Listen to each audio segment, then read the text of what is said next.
Gibran. Baik, Bapak Ibu, karena waktu yang sudah siang, Bismillahirrahmanirrahim.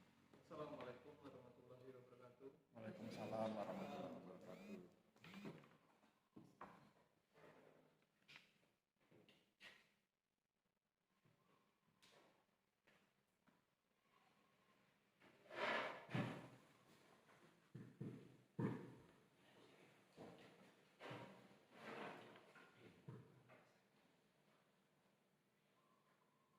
Kita ulangi di forumnya kecilkan cepat. Itu dan sedikit istilahnya. Oke, terima kasih kita mulai. Bismillahirrahmanirrahim. Assalamualaikum warahmatullahi wabarakatuh. Waalaikumsalam warahmatullahi wabarakatuh. Ya, menghormati Bapak Profesor Aziz Tiono dari Sekolah Tinggi Pertanian Nasional Yogyakarta beserta Ibu. Ya, kami hormati Bapak Ibu Duko dan juga peserta pelatihan pada siang hari ini. Alhamdulillah Rabbil Alamin, puji syukur kepada Allah Subhanahu wa taala, Tuhan Yang Maha Esa. Pada kesempatan siang hari ini kita semua masih diperkenankan untuk bersilaturahmi kembali, berkumpul di Balai Kelurahan Pucung ini. Insyaallah semuanya dalam keadaan sehat walafiat. Selanjutnya kami tidak lupa mengaturkan selamat datang Pak Aristiono. Setelah itu selamat datang kembali di Kelurahan Pucung yang sudah seperti keluarga sendiri ya, seperti keluarga. Saya sudah sangat sering dan tidak terhitung lagi berapa kali Pak Aris Profesor Prabowo hadir di Kelurahan Pucung. Pak Aris perlu kami sampaikan untuk peserta pada siang hari ini mohon maaf Pak Aris, kami melibatkan ini saja, ini nggak ada masyarakat umumnya, semuanya pamong, tapi ini semuanya dari unsur dukuh Bapak. Jadi kebetulan kami ada 10 panduan dan sehingga ini pas pesertanya dari Bapak Ibu Dukuh. Harapan kami adalah agar nanti Bapak Ibu Dukuh ini nanti bisa kemudian memetakan potensi yang ada di padukuhan, kemudian juga dia menggali dan termasuk juga permasalahan-permasalahan yang ada di padukuhan ini nanti dengan acara hari ini kan bisa timbul dan muncul ya, kan nanti didampingi oleh Pak Profesor Pak Aristiono. Ini nanti kami berharap kita Kelurahan Pucung ini bisa membangun kelurahan ini yang mulai dari padukuhannya gitu kan. Ketika padukuhan ini bisa mengangkat segala potensinya baik di bidang pariwisata, di bidang nanti pertanian, peternakan dan perekonomian yang lainnya, tentu kami di kelurahan ini jalannya akan semakin mudah kayak gitu. Selain itu kami juga sampaikan Pak Aristiono, kebetulan ini baru sekitar 1 minggu atau 10 hari ini kami memiliki 4 pamong baru ini Pak Aristiono. Jadi ada Pak Dukuh Rio, kemudian ada Pak Dukuh Wonontoro, kemudian ini Mas Haris ini sebenarnya bukan Dukuh Pak, yang ini tata laksana atau kalau umum dulu ya. Jadi yang mengurusi rumah tangganya Balai Kelurahan. Ini kebetulan menggantikan Pak Dukuh Kotawati Bapak. Pak Dukuh Kotawati sudah sering dengan Pak Aristiono. Nah hari ini beliau mendampingi tim juga untuk melihat potensi pariwisata yang ada di Kelurahan Pucung, sehingga beliau tidak bisa hadir. Kemudian ada Mas Marsinta di belakang, ini Dukuh Traju, dari 4 personil baru kita. Yang lainnya Bapak Ibu Dukuh di Kelurahan Pucung. Kemudian sekali lagi kami berharap dengan tambahan ilmu bukan nanti dari Pak Aristiono ini nanti semoga ini semakin memperkuat nantinya, membuat semangat Bapak Ibu Dukuh juga pamong Kelurahan Pucung yang baru ini nanti untuk bersama-sama kita bagaimana kita mewujudkan Kelurahan Pucung ini sesuai dengan visi misi kita atau tagline kita sebagai Pucung yang mandiri, damai dan sejahtera atau Pucung Mandiri. Kemudian besok kami juga ini Pak Aristiono secara resmi atau gabungan secara simbolis kami akan menerima penyerahan BKK bantuan keuangan khusus dari Gubernur besok di Kepatihan hari Jumat pagi ini kami di Kelurahan Pucung alhamdulillah mendapatkan anggaran dari BKK Dana Keistimewaan baik untuk desa wisata maupun desa maritim. Ini nanti kami mendapatkan anggaran 6,25 miliar rupiah. Jadi anggaran yang cukup besar tentunya bagi sebuah kelurahan, dan ini tidak lepas dari peran Bapak Ibu Pamong kedampingan Pak Agustiono. Pastinya bagaimana kita selalu berusaha mengangkat potensi yang ada di Kelurahan Pucung ini, sehingga alhamdulillah berkah dari kunjungan Pak Agustiono kayak gitu kan, ini cukup luar biasa ternyata perjalanan kita selama 4 tahun ini cukup apa namanya dimudahkan lah oleh Allah Subhanahu wa Ta'ala seperti itu. Oke, Bapak Ibu, mungkin itu yang bisa kami sampaikan untuk menghantarkan pertemuan kita pada siang hari ini, dan nanti mohon maaf mungkin saya keluar masuk Bapak. Siap. Ada beberapa hal yang harus kami selesaikan nanti dengan Bapak Ibu Duko yang untuk pelatihannya. Mohon nanti kami minta Bapak Ibu Duko juga yang aktif ya, nanti kalau ada pertanyaan dan sebagainya, kalau nanti biar nggak satu arah saja Pak Profesor saja nanti yang mendiko atau yang berbicara, tapi kami minta apalagi rekan-rekan kita yang baru nanti untuk yang muda-muda yang kita tuntut untuk bisa berperan aktif juga. Dan kamu nanti tetap pakai bahasa Indonesia ya, kalau pakai bahasa Jawa Pak Agustiono nanti agak kesulitan ya, juga asli Jakarta ya Pak. Jadi tetap pakai bahasa Indonesia.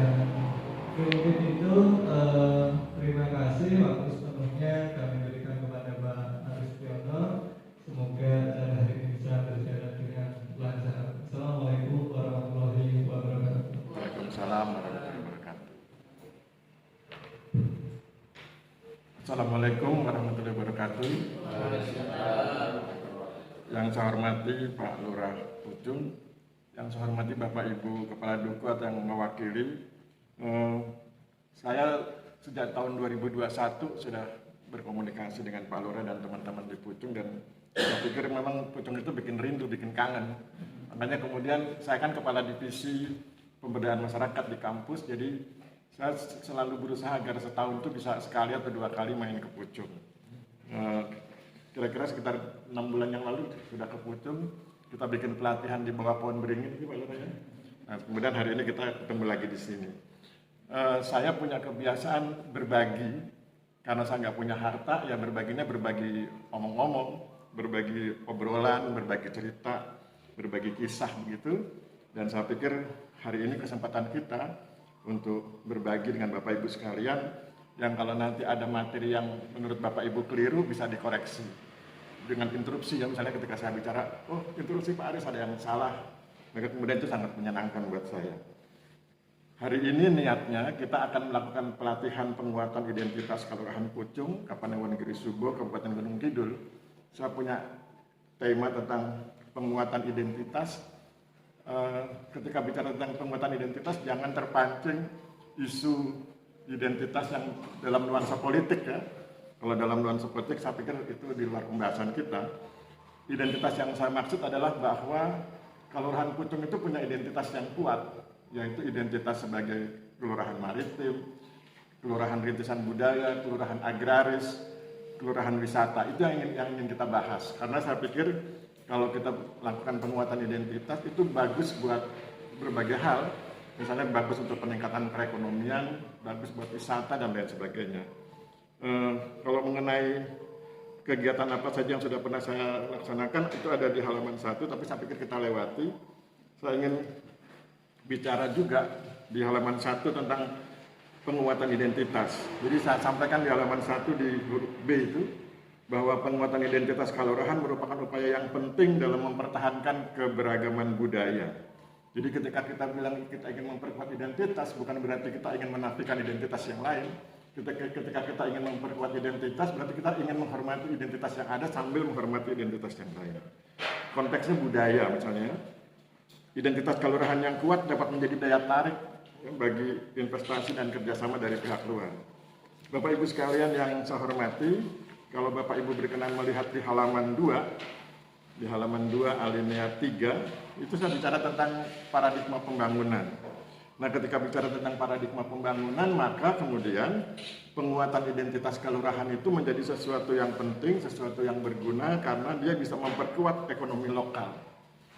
Saya dengan Pak Lurah, dengan Pak Carik, dengan kepala-kepala duku sudah pernah diskusi bahwa kita ingin supaya ekonomi lokal itu maju.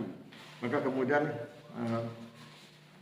saya pernah bersama-sama dengan Pak Lurah, Pak Carik, dan teman-teman Pak Duku, kan ada master plan ya.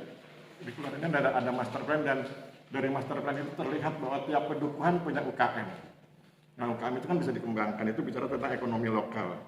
Kemudian dari situ bisa ditunjukkan keunggulan dari tiap-tiap pedukuhan, dan kemudian nanti bisa dikembangkan menjadi, kita geser ke pariwisata. Sehingga ketika bicara wisata itu nanti bisa wisata alam, lihat objek wisatanya, wisata budaya, lihat tradisi yang dibangun, juga bisa wisata ekonomi ketika menikmati kuliner, menikmati produk-produk yang dibuat oleh sahabat-sahabat di Pucung. Jadi penguatan identitas budaya, penguatan identitas kelurahan itu bisa menguatkan budaya dan sekaligus bisa menguatkan perekonomian. Bapak Ibu sekalian yang saya hormati, saya pikir yang perlu awal kita bahas adalah tentang identitas Kelurahan Pucung sebagai kelurahan maritim. Menurut pandangan saya, kalau kita bicara tentang kelurahan maritim, kita fokusnya adalah pada pemanfaatan sumber daya laut. Nah, kalau kita bicara tentang pemanfaatan sumber daya laut, tentu kita tidak fokus hanya bicara lautnya, tapi bicara tentang seputar lautnya. Maka kemudian, mari kita lihat di halaman 3, di alinea keempat itu dalam konteks Kelurahan Pucung. Kalau bicara tentang kelurahan maritim, maka dalam konteks Kelurahan Pucung diketahui bahwa batas kelurahan ini berada di Pantai Sadeng yang merupakan pelabuhan ikan terbesar di daerah istimewa Yogyakarta. Pantai Sadeng memanjang pada 2 kelurahan di wilayah Kapanewon Giri Subo, yaitu Kelurahan Pucung dan Kelurahan Songbanyu. Saya pernah ditraktir Pak Lurah makan di rumah makan di sekitar Pantai Sadeng itu, dan itu masakannya enak, kulinernya enak ya Pak Lurah, ikan sama kepiting dan lain-lain itu. Nah, kemudian itu jadi Pantai Sadeng itu memanjang pada 2 kelurahan di wilayah Kapanewon Giri Subo, yaitu Kelurahan Pucung dan Kelurahan Songbanyu. Oleh karena itu, dalam konteks Master Plan Kelurahan Pucung tahun 2022-2042, perhatiannya lebih ditekankan pada Pantai Sadeng yang berada di wilayah Kelurahan Pucung. Jadi kan ada warga Pucung yang berbisnis di sana. Kemudian kalau kita coba lihat RPJMD, Rencana Pembangunan Jangka Menengah Daerah Kabupaten Gunung Kidul, maka Pantai Sadeng itu direncanakan untuk dikembangkan sebagai kawasan wisata alam pantai berbasis pelabuhan perikanan dan didorong menjadi dermaga wisata. Itu kan kemudian menyadarkan kita akan adanya peluang ya. Teman-teman warga Kelurahan Pucung bisa berbisnis di sana, bisnis yang bernuansa maritim, kuliner maupun produk-produk yang bernuansa maritim. Kemudian itu tentang kelurahan maritim. Kemudian kalau kita bergeser sedikit ke identitas berikutnya tentang rintisan budaya, maka saya ingin katakan bahwa kalau kita bicara tentang kelurahan rintisan budaya, itu sebetulnya kita sedang bicara tentang bagaimana mempertahankan identitas budaya suatu daerah, kemudian mendorong partisipasi masyarakat dalam pelestarian budaya, serta mengembangkan potensi wisata budaya di kelurahan. Jadi itu 3 hal yang penting, yaitu mempertahankan identitas, mendorong partisipasi, dan mengembangkan potensi wisata dalam konteks budaya. Nah, kalau kita bicara tentang Kelurahan Pucung, Kelurahan Pucung itu di halaman 5 di alinea pertama. Di halaman 5 alinea pertama, dalam konteks Kelurahan Pucung diketahui bahwa kelurahan ini memiliki keterkaitan budaya dengan Mataram kuno yang memiliki nilai-nilai budaya unik dan memuat local wisdom yang sangat kental. Jadi kalau teman-teman di Kelurahan Pucung ingin mengidentikan historical budayanya, maka itu identik dengan budaya Mataram kuno. Maka kemudian itu nanti bisa dilihat tentang bagaimana kondisi Mataram kuno. Kalau bicara tentang aktivitas di alinea ketiga itu, halaman 5 alinea 3, aktivitas ekonomi Kerajaan Mataram kuno meliputi 3 macam kegiatan, yaitu produksi, distribusi, dan konsumsi. Jadi sama dengan kita sekarang. Ada produksi, ada distribusi, ada konsumsi. Kalau kita kaitkan dengan konteks Pucung saat ini, teman-teman di Pucung punya UMKM, punya kemampuan memproduksi, ada segala sektor ya, ada kuliner, ada pertanian, perikanan, perikanan laut ya, dengan memanfaatkan pantai Sadeng dan lain-lain, maka itu bagian produksi. Kemudian ada distribusi. Distribusi itu berkaitan dengan bagaimana produk itu dijual, bagaimana produk itu disalurkan. Dan saya pernah ngobrol dengan Pak Dukuh Wutawati, teman-teman di Wutawati sudah punya produk-produk kuliner yang dalam kemasan itu, yang itu bisa dipasarkan secara online misalnya. Kemudian ada juga konsumsi. Kalau konsumsi berarti teman-teman di Pucung yang menikmati, dan kemudian teman-teman wisatawan yang menikmati. Orang-orang seperti saya yang datang ke sini, kemudian menikmati wisata alamnya, menikmati wisata budayanya, menikmati kuliner, dan kemudian membeli produk, itu adalah bagian dari konsumsi. Jadi aktivitas ekonomi Kerajaan Mataram kuno itu mirip dengan aktivitas kita, cuma konteks budayanya mungkin karena disebut kuno tentu masa lalu, dan kemudian kita akan coba ingatkan di masa kini. Jadi ada produksi, ada distribusi, ada konsumsi. Kemudian kalau kita bicara lebih detail, aktivitas produksi digambarkan oleh prasasti di dalam berbagai kegiatan yang menghasilkan barang kebutuhan pokok ya, sama dengan kita ya, ada makanan, pakaian, dan kerajinan, dan lain-lain. Maka kemudian kalau kita bicara tentang para pelaku ekonominya, itu para pedagang dan petugas yang terlibat dalam urusan dagang, para pemungut pajak, pekerja seni, pengrajin, petani, pekerja perkebunan, dan peternak. Itu adalah profesi yang berkembang di masa Mataram kuno yang saya pikir bisa kemudian kita tunjukkan sekarang. Kalau kemudian sekarang kita ingin menghidupkan nuansa itu nanti bisa dicirikan dengan bagaimana kita menambah ornamen pada bangunan-bangunan tertentu, bagaimana kemudian kita menambahkan kegiatan-kegiatan budaya tertentu yang kemudian budaya itu tidak merusak pakem, maksudnya norma agama tidak dilanggar, norma sosial tidak dilanggar, tapi mengingatkan pada nuansa ketika Mataram kuno. Saya pikir itu oke, dan kemudian itu yang kemudian dibutuhkan semacam musyawarah, berunding teman-teman di Pucung, bagaimana membangun tradisi yang mengingatkan pada tradisi Mataram kuno, tapi tidak melanggar norma agama dan tidak melanggar norma sosial. Tapi tetap bisa orang, oh itu Mataram kuno gitu ya. Sehingga itu kemudian kalau bahasa marketingnya bisa dijual di dalam konteks wisata. Kemudian Bapak Ibu sekalian bisa lihat di halaman 6, itu ada Kelurahan Agraris, itu juga identitas Kelurahan Pucung. Karena ketika tahun 2021, ketika saya datang pertama kali di Kelurahan Pucung bertemu dengan Pak Kepala Desa atau Pak Lurah, itu yang saya tangkap bahwa Kelurahan Pucung Kelurahan Agraris. Dan kemudian kita buat beberapa peta, yang kemudian peta itu masuk ke master plan. Misalnya diketahui bahwa dalam konteks Kelurahan Pucung, kelurahan ini memiliki kondisi pertanian yang didominasi oleh penggunaan tanah kebun campuran, karena kita paham situasinya memang begitu ya. Yang selanjutnya diikuti oleh tegalan dan sawah tada hujan. Jadi ada tiga penggunaan tanah yang dominan di Kelurahan Pucung, yaitu kebun campuran, tegalan, dan sawah tada hujan. Kemudian Bapak Ibu silakan lihat di halaman 7, kita pindah ke identitas berikutnya. Tadi kita sudah bicara tentang Kelurahan Pucung itu kelurahan maritim. Kelurahan Pucung itu kelurahan perintisan budaya, dia punya akar sejarah dengan Mataram kuno. Kelurahan Pucung itu kelurahan agraris, ada 3 yang mendominasi, kebun campuran, tegalan, dan sawah tada hujan. Berikutnya Kelurahan Pucung ini yang sedang dibangun, dan kemudian saya pikir sudah harus kita apresiasi ya ketika teman-teman di Dinas Pariwisata menerbitkan SK tentang Kelurahan Pucung sebagai kelurahan wisata. Kita dengar ada istilah Dewi Purbo ya, Desa Wisata Pucung Giri Subuh, dan itu saya pikir sesuatu yang apresiatif begitu. Nah, Bapak Ibu sekalian, lihat di halaman 7 itu ada kelurahan wisata. Kalau kita bicara tentang kelurahan wisata, kita sebetulnya sedang bicara tentang bagaimana mempromosikan pariwisata berkelanjutan dan pengembangan ekonomi lokal. Jadi antara wisata dengan pengembangan ekonomi lokal itu berdekatan erat, seperti sekeping mata uang logam itu ya. Sisi yang sebelah sini bicara tentang wisata, sisi sebelahnya bicara tentang ekonomi lokal. Kalau ekonomi lokal ingin dibangun, yuk kita bangun pariwisatanya. Kalau pariwisata ingin dibangun, yuk kita perbaiki ekonomi lokalnya. Jadi seperti 2 sisi mata uang. Kemudian kalau kita lihat konteks Pucung misalnya, dalam konteks Pucung itu kan banyak sekali ya objek wisatanya. Yang saya catat di halaman 8 itu, nanti kalau Bapak Ibu merasa ada yang kurang bisa ditambahkan.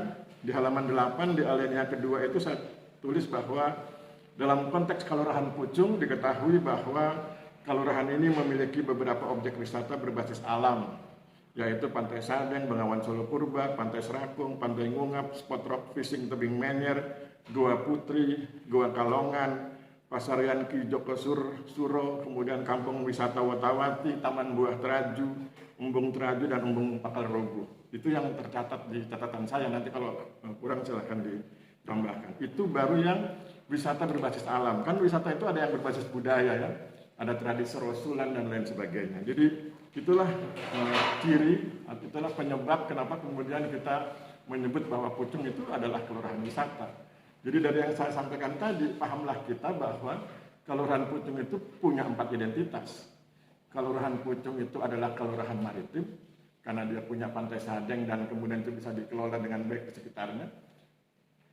Kelurahan Pucung adalah kelurahan rintisan budaya, karena dia punya akar sejarah dengan para leluhurnya dari Mataram kuno. Kelurahan Pucung adalah kelurahan agraris, karena kita masuk ke Kelurahan Pucung, kita lihat ada kebun campuran, tegalan, ada sawah tada hujan. Kelurahan Pucung adalah kelurahan wisata, sudah ada SK-nya, sudah ada tagline Dwi Purbo, Desa Wisata Pucung Giri Subuh, sudah ada sekian banyak yang tercatat di saya 11 objek wisata alam, mungkin sebetulnya lebih karena saya belum paham aja mungkin. Kemudian ada objek wisata budaya, tradisi rosulan dan tradisi-tradisi lainnya. Jadi itulah 4 identitas yang saya pikir harus kita perkuat, makanya kemudian judul pelatihannya kan penguatan identitas. Jadi identitas itu harus diperkuat bahwa ini loh Pucung, ini loh Pucung kelurahan maritim, ini loh Pucung kelurahan rintisan budaya, ini loh Pucung kelurahan agraris, ini loh Pucung kelurahan wisata. Jadi jangan kemudian salah satu diabaikan, karena saya pikir 4 identitas ini menjadi sesuatu yang penting dan itu layak untuk perbaikan ekonomi sekaligus untuk perbaikan lingkungan secara berkelanjutan. Bapak Ibu sekalian, di halaman 8 ada semacam kesimpulan sederhana bahwa penguatan identitas kelurahan dapat meningkatkan rasa memiliki masyarakat terhadap tempat tinggal mereka. Jadi kalau kita berkampanye tentang penguatan identitas, itu akan kemudian menimbulkan rasa memiliki dari semua warga di Pucung, terutama anak-anak mudanya. Yes, saya warga Pucung, kami punya identitas kelurahan yang kuat gitu ya. Kemudian, dan ini dapat kemudian menciptakan solidaritas sosial, sehingga kemudian lebih kompak dan lain sebagainya. Kemudian identitas kelurahan ini juga kemudian punya nilai ekonomi, punya kesempatan untuk mengundang investor bila berkenan, maksudnya berkenan artinya investor yang tidak merugikan masyarakat Pucung begitu, yang kemudian bisa diajak kerjasama membangun Pucung Mandara, mandiri, damai, sejahtera. Kemudian dalam berbagai kesempatan saya juga di halaman terakhir, halaman 9, menulis beberapa jurnal begitu dan itu bicara tentang Pucung. Misalnya saya menulis di International Journal of Educational Review Law and Social Sciences volume 3 nomor 4 tahun 2023. Saya tulis tentang Development of Pucung Village Master Plan. Jadi bagaimana pembuatan master plan di Kelurahan Pucung. Saya tunjukkan pada dunia bahwa teman-teman di Pucung punya master plan dan itu mereka susun sedemikian rupa dalam rangka pengembangan potensi wilayah. Kemudian saya juga muat di jurnal yang sama, tetapi di kalian nomor 3 ini sekarang yang volume 6, volume 3 juga tapi nomor 6. Judulnya adalah Agrarian Resources Based Leadership Training for Pucung Village Government of Peace Staff. Jadi tentang bagaimana kepemimpinan, bagaimana kemudian pelatihan kepemimpinan di kalangan sahabat-sahabat di Kelurahan Pucung. Kemudian yang agak terakhir itu saya bicara tentang optimisme. Jadi saya kasih judul Community Optimism in the Utilization of Kas Area in the Framework of Agrarian Reform, Study in Pucung Village, Giri Subo District, Gunung Kidul Regency. Itu dimuat di International Journal of Islamic Education, Research and Multiculturalism di volume 5 nomor 3 tahun 2023. Ini terbit sekitar November kemarin. Jadi saya tunjukkan pada dunia, pada masyarakat ilmiah bahwa teman-teman Pucung optimis meskipun berada di daerah Kars. Karena bagi masyarakat Pucung, Kars itu rahmat, berkah dari Tuhan yang kemudian kalau itu disiasati dengan baik, maka kemudian bisa memberi manfaat yang besar. Bapak Ibu sekalian, karena kegiatan kita adalah kegiatan pelatihan, maka kemudian di halaman 10 saya titipkan lampiran. Jadi mohon nanti Bapak Ibu sekalian berkenan menuliskannya. Tulis nama Bapak Ibu sekalian, kemudian tulis jabatan.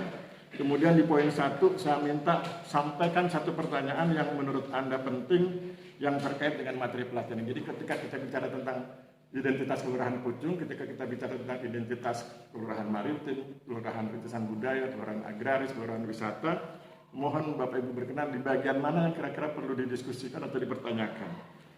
Itu poin 1. Kemudian di poin 2, sampaikan masukan Anda bagi penguatan identitas. Kalau kita ingin menguatkan 4 identitas itu, kira-kira menurut Bapak Ibu sekalian, apa yang harus kita lakukan? Apa yang harus dilakukan oleh Kelurahan Pucung? Apa yang harus dilakukan oleh kami dari kampus untuk bisa membantu sahabat-sahabat di Pucung? Kemudian yang poin ketiga, sampaikan hal yang ingin Anda lakukan untuk mendukung penguatan identitas. Jadi kalau poin 1 bertanya, poin kedua masukan, poin ketiga positioning. Ketika dalam perjuangan seperti itu, Bapak Ibu akan mengambil posisi yang mana dan apa yang akan dilakukan oleh Bapak Ibu dalam rangka memperjuangkan penguatan identitas Kelurahan Pucung. Jadi itu, dan itulah kemudian apa bedanya pelatihan dengan ceramah. Kalau ceramah kan saya cuma ngomong, tapi kalau pelatihan Bapak Ibu mohon berkenan mengisi ini, dan nanti jawaban poin 1 misalnya jawabannya itu nanti akan saya jawab secara ilmiah dalam bentuk laporan begitu, dan nanti seperti yang pelatihan sebelumnya akan saya sampaikan ke Pak Lurah untuk disampaikan kepada Bapak Ibu sekalian. Jadi semua poin 1, 2, 3 itu nanti akan saya susun dalam sebuah laporan ilmiah untuk saya sampaikan kepada beliau. Tapi kalau hari ini kita ingin diskusi, saya persilahkan. Kemudian kita diskusi apa yang perlu kita bahas dalam waktu singkat. Ya. Saya pikir demikian, itu yang bisa saya sampaikan. Bila Bapak Ibu sekalian ada yang berkenan ingin ditanyakan, saya persilahkan. Silakan. Atau ingin mengisi itu dulu ya? Atau sudah diisi yang halaman 10 itu? Belum ya? Oke, kalau gitu silakan diisi dulu kalau gitu. Jadi poin 1 itu pertanyaan, apa yang menarik untuk didiskusikan. Poin 2 itu masukannya, dan poin 3 itu Bapak Ibu akan melakukan apa untuk mendukung penguatan identitas Kelurahan Pucung. Saya persilakan mungkin sekitar 3 menit Pak atau Bu. Silakan, saya kasih waktu 3 menit, nanti kita lanjutkan dengan diskusi.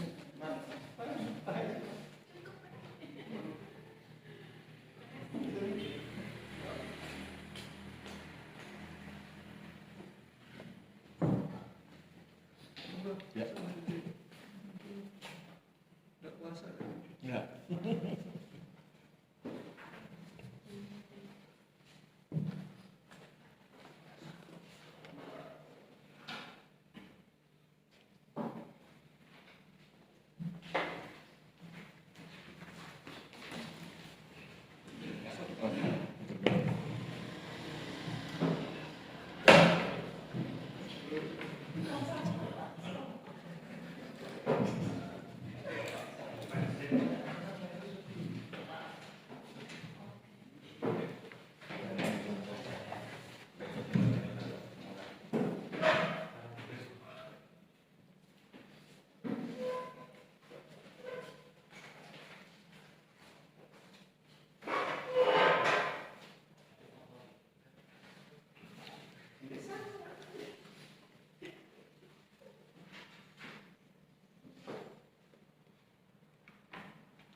tidaknya air. Ketela juga ini.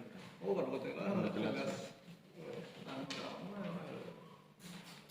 Oh, iya. Nah, ketela itu baru ditanam aja masih Batang. batang baru ditanam aja rusak. Iya. Jagung itu baru habis ditanam digaring semua cuma iseng, nggak semuanya dimakan. Repot. Ini tantangan juga yang di agraris pertanian. Kalau sudah, mohon dikumpulkan Pak, yang halaman 10-nya aja. Mohon maaf Pak, Ya. saya mau bertanya. Ya.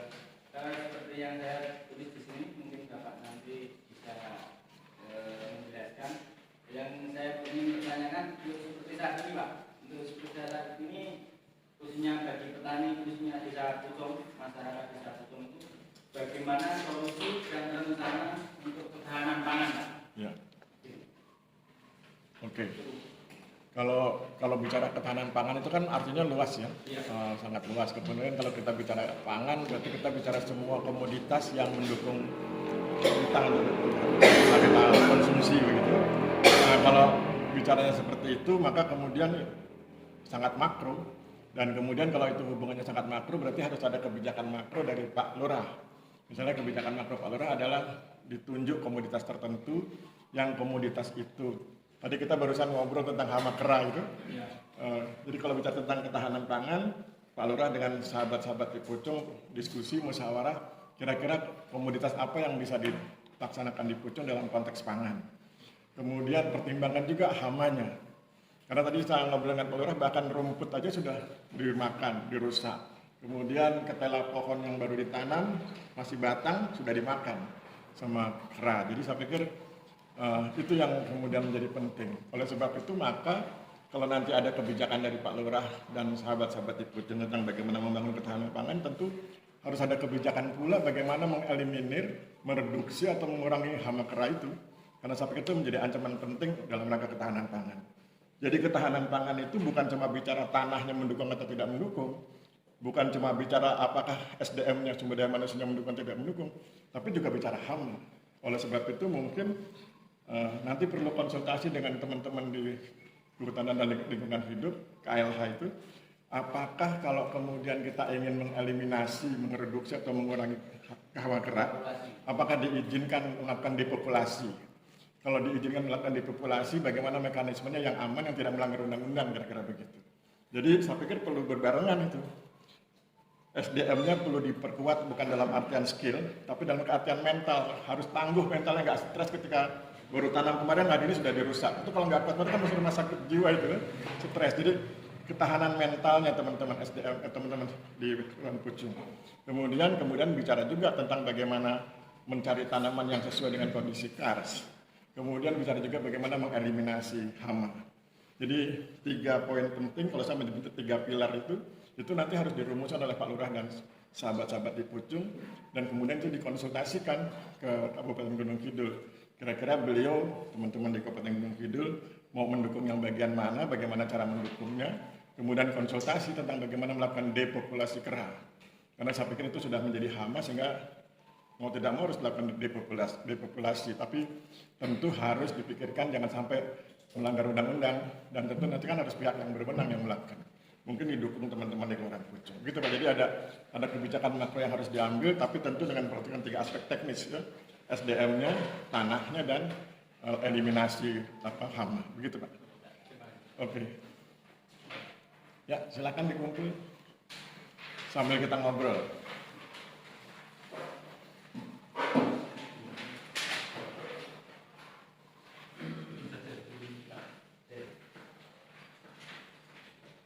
Ada lagi yang lain sambil ngumpul, kita bisa diskusi, sharing, silakan. Ya, oh ya, Ibu dulu, silakan Bu. Terima kasih Assalamualaikum warahmatullahi wabarakatuh. Waalaikumsalam warahmatullahi wabarakatuh. Kemudian sudah saya tadi apa yang disampaikan Pak Profesor, yaitu saya dengan pariwisata. Yes, Untuk pariwisata kelanjutannya kemungkinan terutama kemungkinan SDM masyarakat yang kurang, kemungkinan bisa dibantu SDM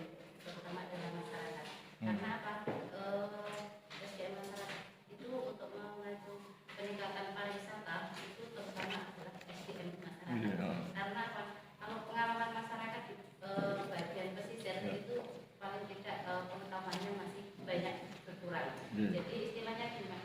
Masyarakat Allah mau ada diopo masuk.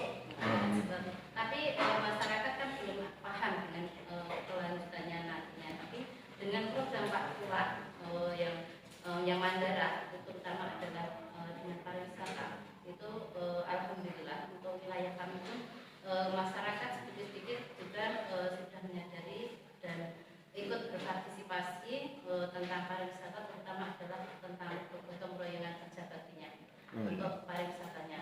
Untuk kelanjutannya yang kami seperti adalah tentang pariwisata itu Pak, kemungkinan kalau nanti identitas kelurahan itu sudah terjangkau dan sudah terlaksana, itu nanti yang pertama adalah yang saya lihat adalah jalan transportasinya itu adalah terutama untuk sampainya ke tempat wisata itu adalah jalan yang perlu diperbaiki itu Pak.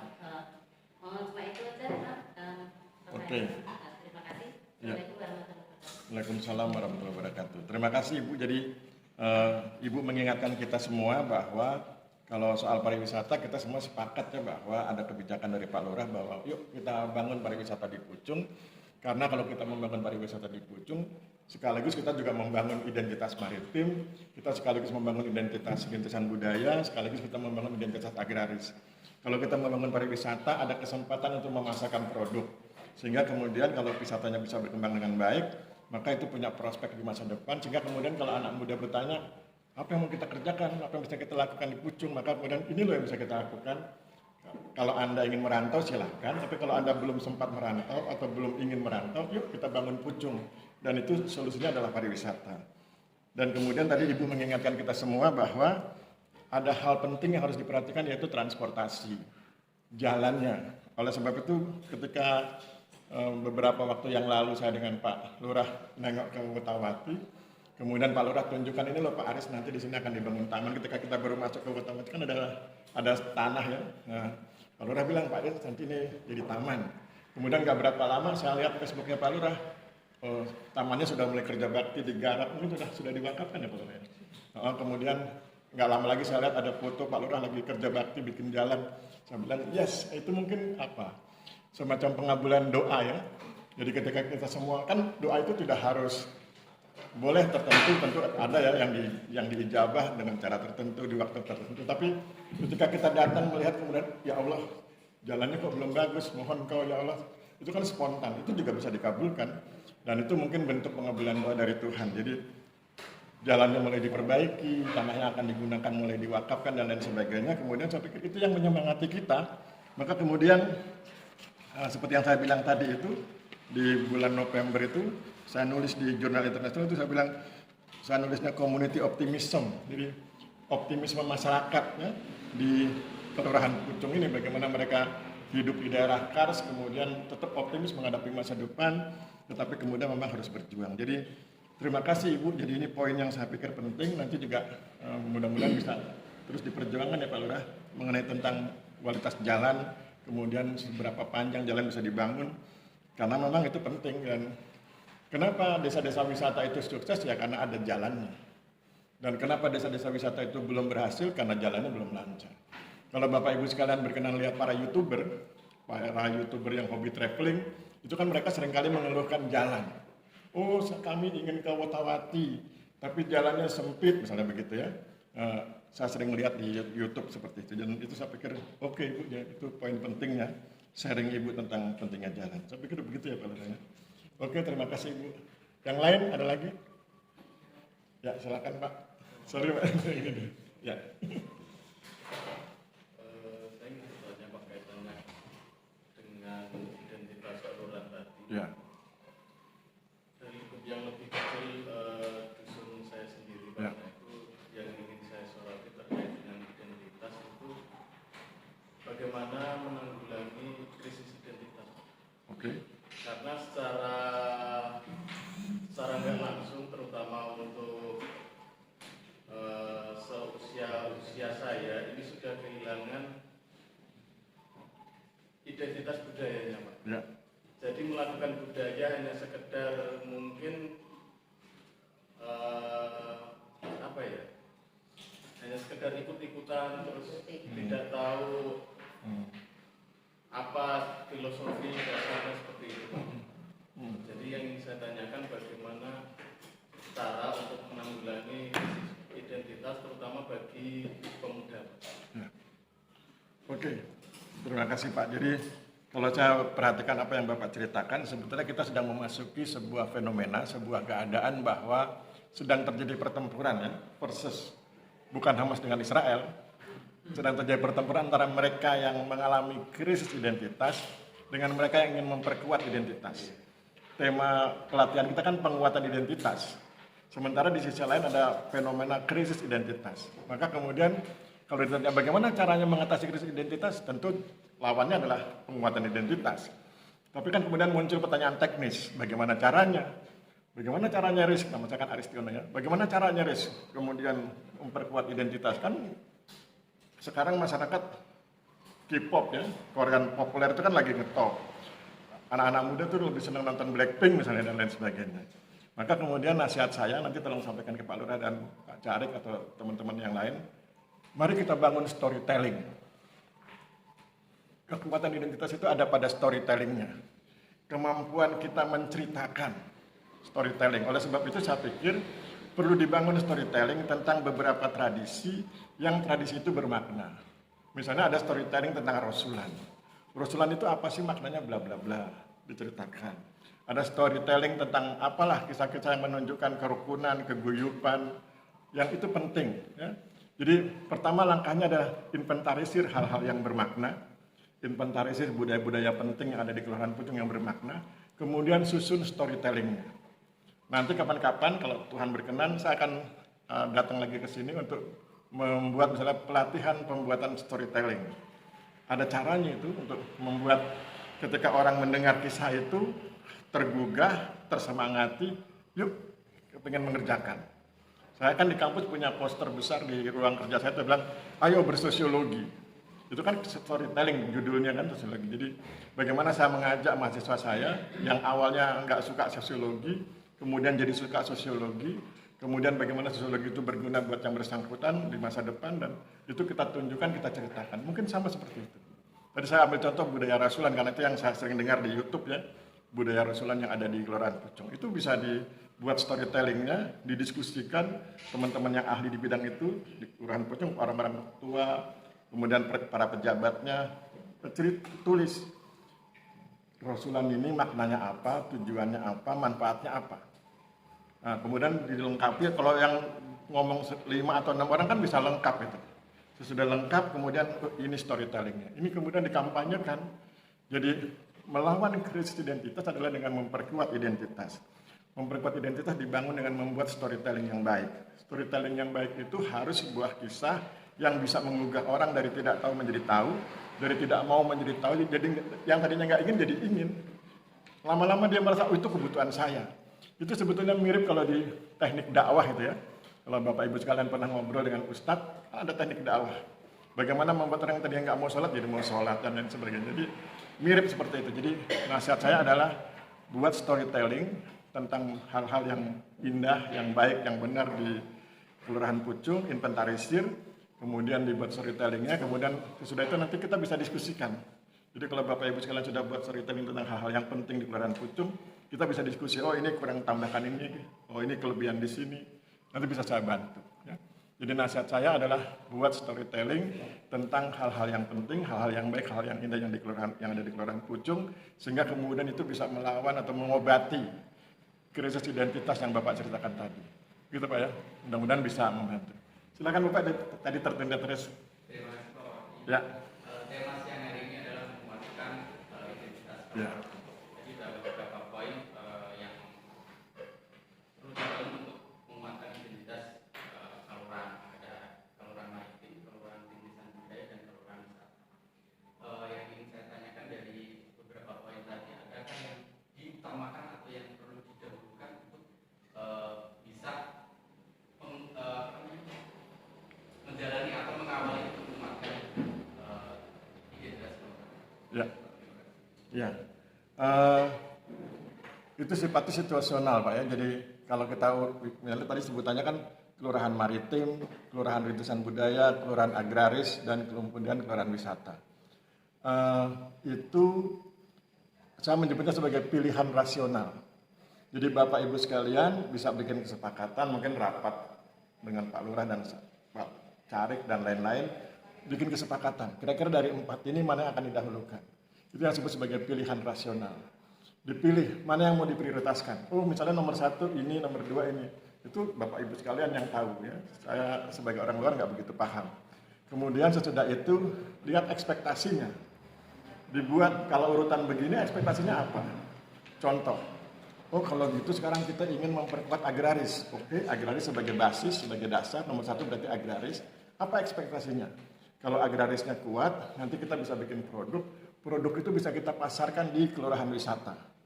Jadi yang agraris dibuat produknya yang baik, kemudian bisa dipasarkan di ketika kita bicara tentang wisata. Bagaimana dengan yang maritim? Maritim itu sesudah agraris misalnya begitu, kan? Kemudian kita rancang produknya, kemudian nanti ujungnya ya kita jadi wisata itu dijadikan muara. Jadi kalau kita buat gambarnya misalnya agrarisnya di sini, ini muaranya wisata, kemudian di sisi kiri dan kanannya itu rintisan budaya dan maritim. Ya. Jadi agraris diperkuat, maritim kemudian ditambahkan, kemudian nanti muaranya ke wisata, agraris muaranya ke wisata, rintisan budaya juga begitu. Nah, jadi kira-kira gambarnya seperti wajib gitu loh Pak. Jadi 1, kemudian cabang 2, kemudian 1. Agraris, rintisan budaya, maritim, kemudian muaranya di pariwisata. Tapi itu kan spontan ya, kita ngomong spontan. Tapi nanti untuk detailnya didiskusikan mana-mana yang didahulukan. Jadi ada itu bagaimana kita memprioritaskan mana yang dulu dan mana yang belakangan. Ada preferensi kalau bahasa kampusnya, ada preferensinya mana yang didahulukan, ada ekspektasinya, mana yang dilogikakan. Kalau ini begini akan begini, kalau ini begini akan begini. Oh, agraris dikuatkan, produksinya ditawarkan di wisata. Oh, maritim dikuatkan, begitu. Nanti semua muaranya di wisata. Itu ekspektasi. Kemudian nanti yang bagian bawahnya disebut dengan optimasi keuntungan. Jadi ikhtiarnya itu preferensi, diprioritaskan, ada ekspektasi, dan nanti di bawah itu ada optimasi keuntungan. Jadi semua yang dikerjakan itu dalam rangka mengoptimasi, meningkatkan secara optimal keuntungan yang diperoleh teman-teman di Kelurahan Pucung. Begitu Pak. Jadi kira-kira seperti itu, tapi nanti diskusi detailnya di Bapak dengan Pak Lurah dan Pak Carik gitu ya. Oke, terima kasih. Yang lain? Ada lagi? Yang Bapak-bapak duku senior? Yang kita sudah sering ketemu memangnya? Jangan-jangan, bosan dengan si Aris. Sambil mungkin sedikit menambahkan dari ya, bangga Pak. Nanti mungkin yang senior juga sedang mengumpulkan tenaga. Tadi menarik pertanyaan dari Pak Dr. Raja yang terakhir Pak Aris. Ya. Jadi betul sekali apa yang disampaikan oleh Pak Andres bahwasanya ya oke, sambil nih Pak kita sedikit ini revisi ya Pak. Jadi kami belum menjadi desa rintisan budaya Pak. Jadi masih kantong budaya. Yang kita masuk tarafnya untuk terkait dengan kebudayaan ini yang paling bawah. Meskipun kalau dari kesenian sebenarnya di Pucung ini sudah sangat komplit, bahkan kita lebih komplit daripada desa-desa yang entah itu tarafnya di rintisan budaya atau bahkan di desa budaya sendiri.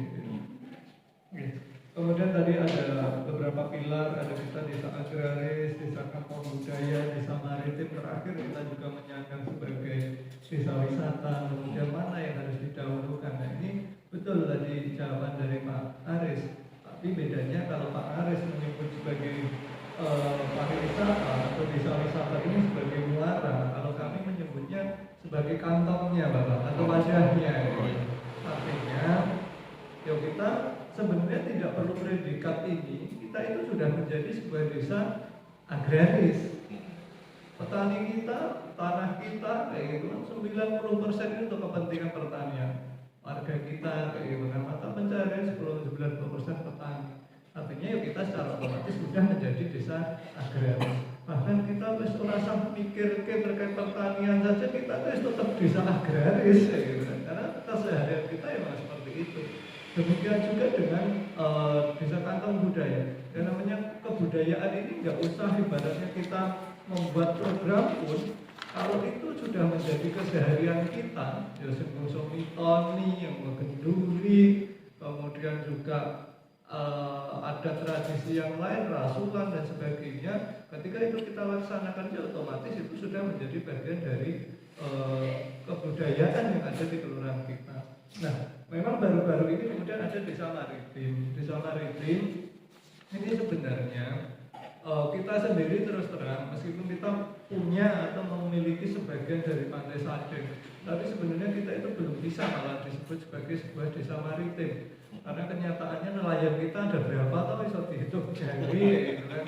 Kemudian kita bergerak di bidang perikanan ini ada berapa orang yang punya kapal atau yang bakul iwak, masih bisa dihitung jari juga.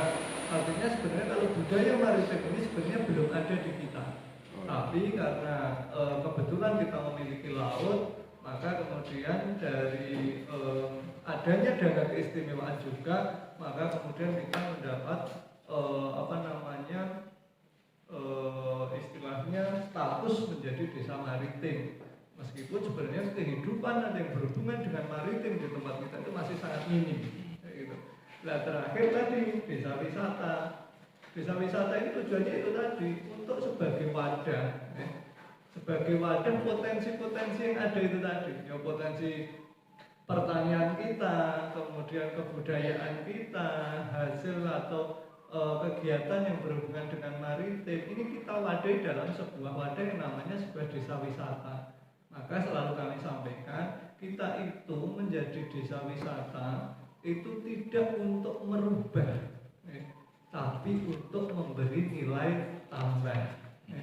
Jadi yang tani biarkan dia tetap menjadi seorang petani, yang ke laut ya biarkan dia tetap melaut, yang pedagang biarkan dia tetap berdagang. Tapi kita buat kemudian sebuah desa wisata, beberapa objek wisata, ini tujuannya untuk memasarkan itu tadi.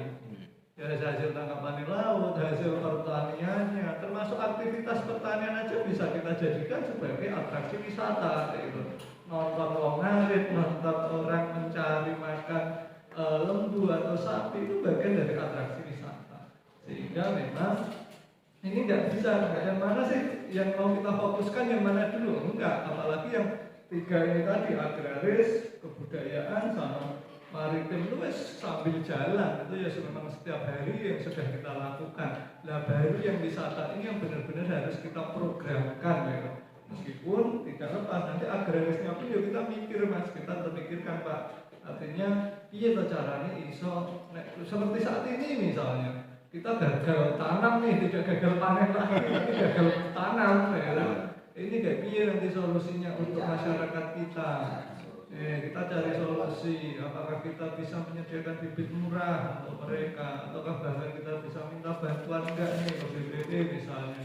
Ini bagian dari kita berusaha, ya tetap mikirkan sektor agraris ini, karena kalau bagaimanapun 90% penduduk kita adalah petani, termasuk kebudayaan juga gitu. Kita apalagi dengan adanya dana keistimewaan ini, ayo ditingkatkan kebudayaan ada di tempat kita. Nah, kebudayaan nanti akan semakin menarik, akan bisa memberi nilai tambah kepada pelaku budaya, pelaku kesenian ketika ini bisa dipentaskan.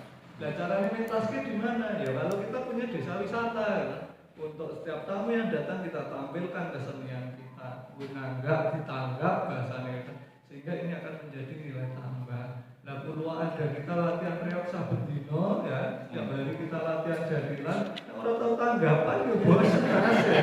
Karena nggak ada pemasukan, ya.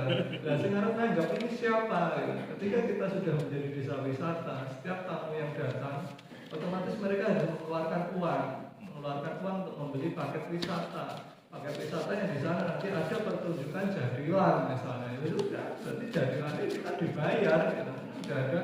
Kita beli paket itu tadi, paket melu ngarit yang ladang misalnya, itu sudah, yang alas tidak hanya sebatas ngarit, tapi ngarit pun yang melu dibayar, gitu kan. Nah, inilah kemudian makanya karena kita punya potensi di bidang wisata ini, makanya kita kokoh dan semangat sekali untuk bagaimana kita menjadi sebuah desa wisata juga. Dan alhamdulillah kalau secara legalnya, secara resminya kita sudah menjadi desa wisata. Tapi percuma ketika kita kemudian tidak ada kegiatan masyarakat kita, SDM kita kemudian ya pasif. Ya wes dengan desa wisata ya wes kalau tak ini wae seperti yang disampaikan Bu Andri misalnya. Ya kita nggak bisa ngapa-ngapain. Nanti justru sebenarnya kita fasilitasi, tugas kita di kelurahan itu hanya memfasilitasi. Tak gawe iki, tak sediakan ini, secara regulasi sudah kita siapkan ini. Tapi kalau masyarakat kita tetap pasif, yang nggak mau tahu bahasanya, ya sudah, ini sebenarnya percuma. Kita harus mikir jauh-jauh seperti ini itu percuma. Karena kemudian sebenarnya yang dipikirkan warga masyarakat kita hanya yang hal-hal yang sifatnya itu primer atau pokok. Ya kan? Kalau masalah lingkungan ya itu tadi paling infrastruktur, ya itu kan masalah jalan, nanti masalah air, ya kan? Kalau pas kayak gini ya masalah pertaniannya, hal-hal seperti itu. Warga kita nggak akan jauh berpikir tentang pariwisata, ya kan? Oh nggak ada pariwisata selama ini kita bisa hidup kok, ya kan? Yang penting jalanmu halus itu lebih utama daripada kita mikir ke pariwisata. Itu kalau warga masyarakat kita. Tapi kita yang ada di depan, yang memiliki kemampuan, kekuatan untuk membuat program, merancang Pucung itu beberapa tahun ke depan seperti apa, yuk kita harus berpikir ke depan. Nggak cukup kita mendandani infrastruktur aja, itu nggak cukup ya. Tapi kita juga perlu investasi salah satunya di bidang pariwisata ini. Dengan harapan suatu saat kalau ini memang sudah berjalan, kita mendapat pemasukan, ada yang namanya kita mendapatkan pendapatan asli desa atau PAD. Nah kalau kita sudah punya PAD, bukti jalan dan sebagainya yang rusak ini, kita nggak harus nunggu-nunggu nih dari pemerintah provinsi, nunggu bantuan dari kabupaten dan sebagainya. Kita desa juga anggaran dewe, gitu. Kita penak anggarannya sewaktu-waktu ketika dibutuhkan, kita bisa langsung eksekusi. Makanya kita juga kemarin berharap padukan-padukan itu juga bisa mulai mandiri, jadi bisa merawat jalan dewe dan sebagainya. Cara apa? Makanya kemarin kita punya program kandang komunal untuk kambing, mana yang siap. Bukan buat desa, itu tetap buat padukuan. Kalau ada hasilnya itu bekas padukuan. Sehingga ketika ada keperluan di padukuan, entah untuk seni tradisi, rasulan, ataukah untuk nanti yaitu tadi masalah ada infrastruktur yang rusak dan sebagainya, jadi kan nggak perlu nunggu-nunggu nih dari desa. Kita nunggunya dengan usulan tahun ini, realisasi tahun depan soalnya dari desa. Tapi kalau padukuan punya kas sendiri, punya pemasukan sendiri, jalan bantu jelgong atau berlubang, bisa langsung dieksekusi di tanggal, karena jangan punya pemasukan atau kas sendiri di padukuan. Jadi harapan itu ya, jadi semuanya kita mikirnya pariwisata ini sebagai itu tadi, ini sebagai wadah, sebagai muara, kalau Pak harus menyebutnya, dari setiap kegiatan yang ada di masyarakat ini, muaranya atau wadahnya untuk memberi nilai tambah itu adalah di sektor pariwisata ini. Mungkin sekarang memang belum ada hasilnya. Karena apa? Karena yang sektor-sektor yang lain juga belum kuat, agrarisnya kita juga belum kuat, kemudian kebudayaannya yang masih tinggi saja, kemudian maritimnya bahkan belum tersentuh sama sekali, berarti kayak gitu. Oke, mungkin itu Pak Profesor bisa kami tambahkan. Terima kasih. Oke, yang senior monggo.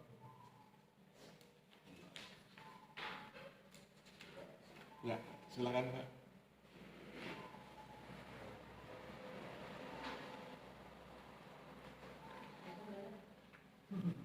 Oh, oke. Sedikit revisi ya Prof. Nanti untuk penulisan Kemendikbud ini gabung semua literasi sekarang mulai dirubah. Oke, thank you. Kalau monggo gitu ya. Jadi digabung semua. Oke, siap. Oke Bapak Ibu, kalau memang nggak ada lagi yang ingin diajukan pertanyaannya, tadi pertama saya ingin terima kasih sudah berkenan mengisi lampiran ini, sudah berkenan mengajukan pertanyaan, kemudian sudah berkenan menyampaikan masukan apa yang harus kita lakukan dalam konteks penguatan identitas, kemudian sudah ada jawaban tentang Bapak dan Ibu sekalian akan mengambil posisi di mana dalam perjuangan ini, begitu ya. Nah, nanti masing-masing poin akan saya respon dengan didukung berbagai literatur begitu. Kemudian saya akan kemas dalam sebuah laporan, saya akan sampaikan ke Pak Lurah. dalam bentuk PDF. Nanti Bapak Ibu sekalian silakan baca di PDF tersebut. Ya. Saya pikir demikian. Saya akhiri. Mohon maaf kalau ada kesalahan. Wabillahi taufiq wal hidayah. Wassalamualaikum warahmatullahi wabarakatuh. Oke, baik, Profesor Aristiono Nugroho yang tadi telah memaparkan terkait dengan penguatan identitas kelurahan Pucung yang sudah sama-sama kita ikuti, sebuah pemikiran yang bagi kami sesuatu yang luar biasa, mengingat beliau ini bukan orang Pucung, tidak setiap hari ada di Pucung, tapi beliau memiliki gagasan, memiliki pandangan, termasuk juga literatur yang luar biasa untuk mendukung pemikiran beliau terkait dengan kelurahan Pucung. Sementara tentu hal ini harusnya bisa semakin memotivasi kita semua yang selaku benar-benar warga Pucung, apalagi juga panjenengan semua, kita semua adalah selaku pemangku kepentingan atau pemangku wilayah yang ada di kelurahan Pucung ini.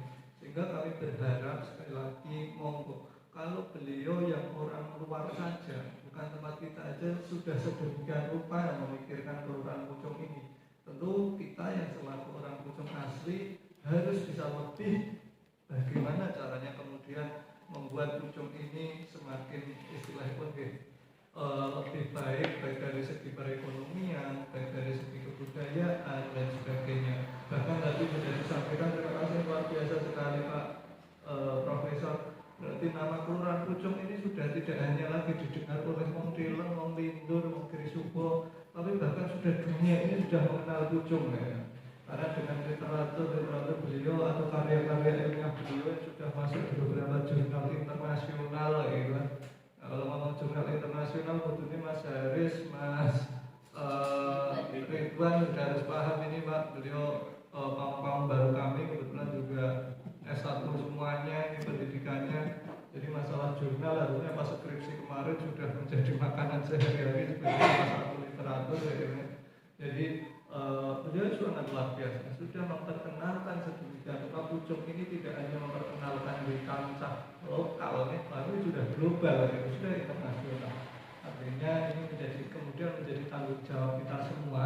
Kalau sampai ada turis yang datang ke sini, gitu kan, karena tulisan beliau, tulisan Pak Profesor Aristiono ini, kita harus siap-siap ini, gitu kan, membuktikan bahwa yang ditulis oleh Pak Aristiono ini memang sebuah realita atau kebenaran yang ada di kelurahan Pucung ini. Gitu. Jadi ini kita sekali lagi sudah ada tambahan kekuatan, bahkan ini kekuatan salah satu awal ini, STPN ini salah satu awal-awal yang masuk di kelurahan Pucung Bapak Ibu sekalian.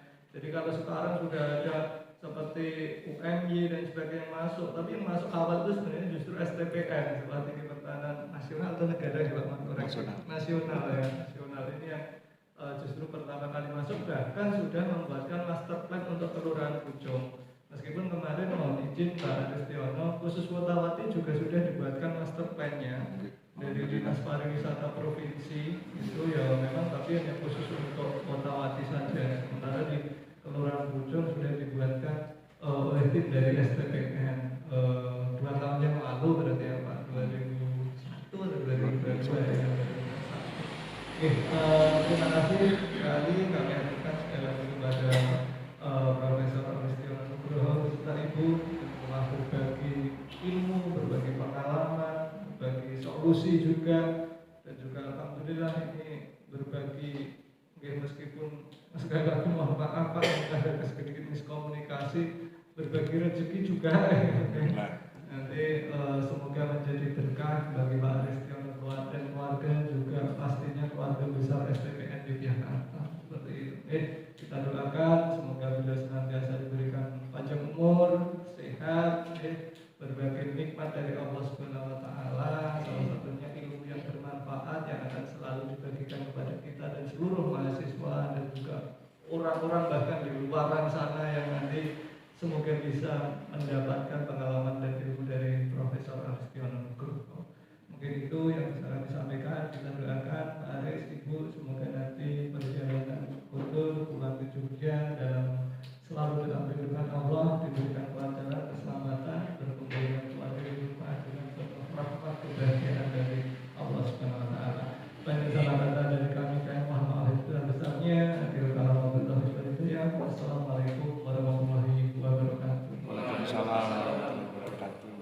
kasih. Atau perlu foto bersama Bapak?